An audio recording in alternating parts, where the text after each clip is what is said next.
So this is President Barack Obama's speech at Selma, March 5th, 2015. He followed John Lewis.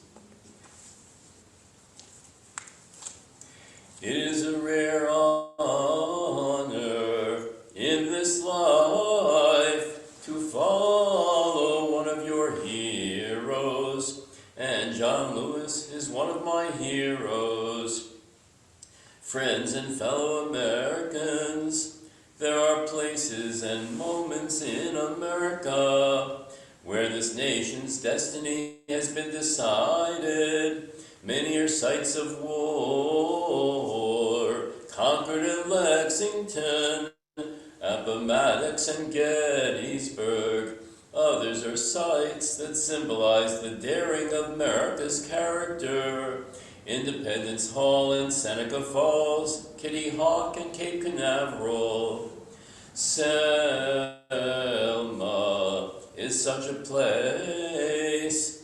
In one afternoon 50 years ago, so much of our turbulent history, the stain of slavery and anguish of civil war, the yoke of segregation and tyranny of Jim Crow, the death of 4 little girls in Birmingham, and the dream of a Baptist preacher met on this bridge.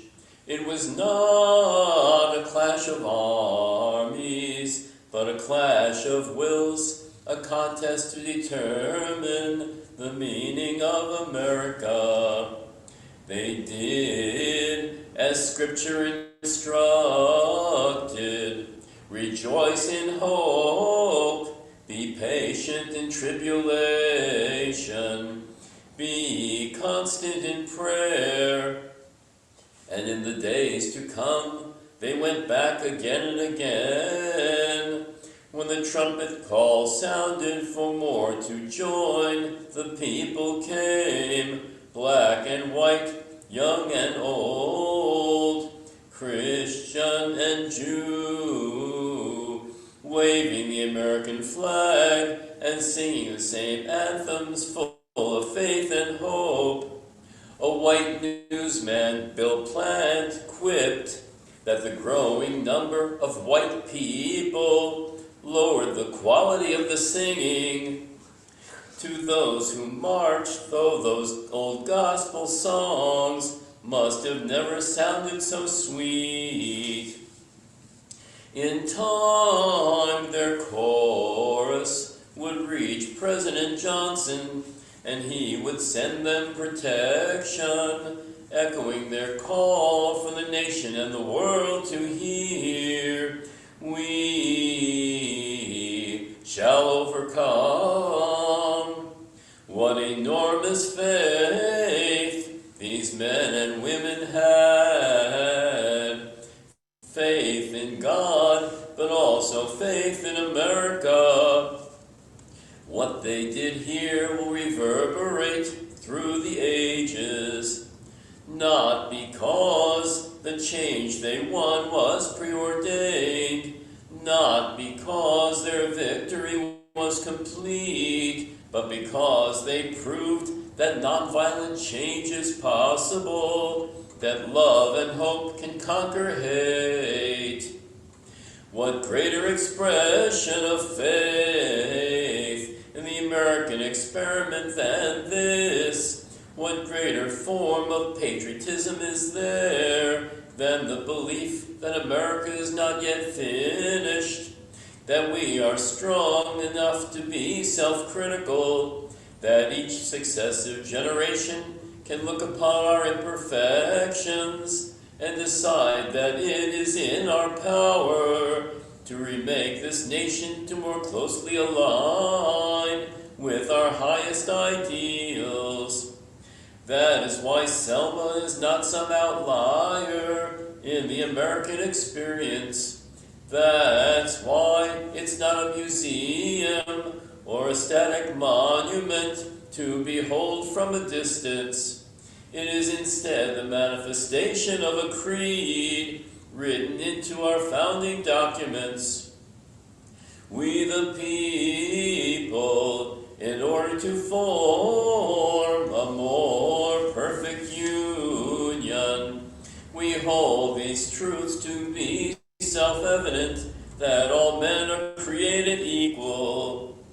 These are not just words. They are a living thing, a call to action, a roadmap for citizenship, and an insistence in the capacity of free men and women to shape our own destiny. For founders like Franklin and Jefferson, for leaders like Lincoln and FDR, the success of our experiment in self-government rested on engaging all our citizens in this work. That's what we celebrate here in Selma. That's what this movement was all about. One leg in our long journey toward freedom. It's the idea held by generations of citizens who believe that America is a constant work in progress, who believe that loving this country requires more than singing its praises or avoiding uncomfortable truths. It requires the occasional disruption, the willingness to speak out for what's right and shake up the status quo. What a glorious thing, Dr. King might say. What a solemn debt we owe. This is work for all Americans and not just some, not just whites, not just blacks. If we want to honor the courage of those who marched that day, then all of us are called to possess their moral imagination. All of us will need to feel as they did the fierce urgency of now. All of us need to recognize as they did that change depends on our actions, our attitudes, the things we teach our children. And if we make such effort, no matter how hard it may seem, laws can be passed and consciences can be stirred and consensus can be built. Fellow marchers, so much has changed in 50 years. We've endured war and fashioned peace. We've seen technological wonders that touch every aspect of our lives and take for granted convenience our parents might scarcely imagine. But what has not changed is the imperative of citizenship, that willingness of a 26-year-old deacon or a Unitarian minister or a young mother of 5 to decide they love this country so much that they'd risk everything to realize its promise. That's what it means to love America. That's what it means to believe in America. That's what it means when we say America is exceptional. For we were born of change. We broke the old aristocracies, declaring ourselves entitled, not by bloodline, but endowed by our Creator with certain unalienable rights. We secure our rights and responsibilities through a system of self-government, of and by and for the people. That's why we argue and fight with so much passion and conviction, because we know our efforts matter. We know America is what we make of it. We are Lewis and Clark and Sacagaway. pioneers who braved the unfamiliar, followed by a stampede of farmers and miners, entrepreneurs and hucksters. That's our spirit. We are Sojourner Truth and Fannie Lou Hamer, women who could do as much as any man and then some. And we're Susan B. Anthony, who shook the system until the law reflected that truth. That's our character. We're the immigrants who stowed away on ships to reach these shores, the huddled masses yearning to breathe free. We're the slaves who built the White House and the economy of the South. We're the ranch hands and cowboys who opened the West, and countless laborers who laid rail and raised skyscrapers and organized for workers' rights. We're the fresh-faced GIs who fought to liberate a continent, and we're the Tuskegee Airmen, Navajo code talkers, and Japanese Americans who fought for this country even as their own liberty had been denied. We're the firefighters who rushed into those buildings on 9/11, and the volunteers who signed up to fight in Afghanistan and Iraq.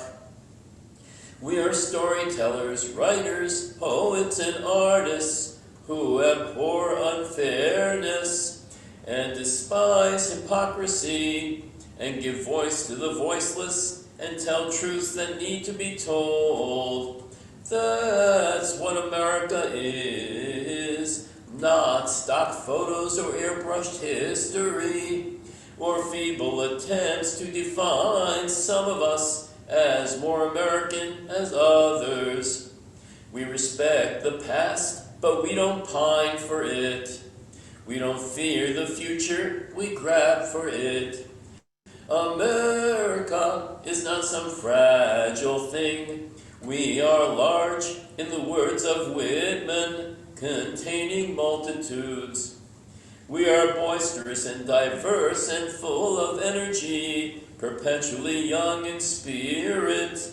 That's why someone like John Lewis at the ripe age of 25 could lead a mighty march. And that's what the young people here today and listening all across the country must take away from this day. You are America, unconstrained by habits and convention, unencumbered by what is, and ready to seize what ought to be. For everywhere in this country, there are first steps to be taken, and new ground to cover, and bridges to be crossed. And it is you, the young and fearless at heart, the most diverse and educated generation in our history, who the nation is waiting to follow. Because Selma shows us that America is not the project of any one person, because the single most powerful word in our democracy is the word we. We the people, we shall overcome. Yes, we can. It is owned by no one. It belongs to everyone. Oh, what a glorious task we are given to continually try to improve this great nation of ours. 50 years from Bloody Sunday, our march is not yet finished, but we are getting closer. 239 years after this nation's founding, our union is not yet perfect, but we are getting closer. our jobs easier because somebody already got us through that first mile. Somebody already got us over that bridge. When it feels the road's too hard, when the torch we've been passed feels too heavy, we will remember these early travelers and draw strength from their example and hold firmly the words of the prophet Isaiah. Those who hope in the Lord will renew their strength. They will soar on wings like eagles. They will run and not grow weary. They will walk and not be faint. We honor those who walked so we could run. We must run so our children soar, and we will not grow weary. For we believe in the power of an awesome God, and we believe in this country's sacred promise. May He bless those warriors of justice no longer with us, and bless the United States of America.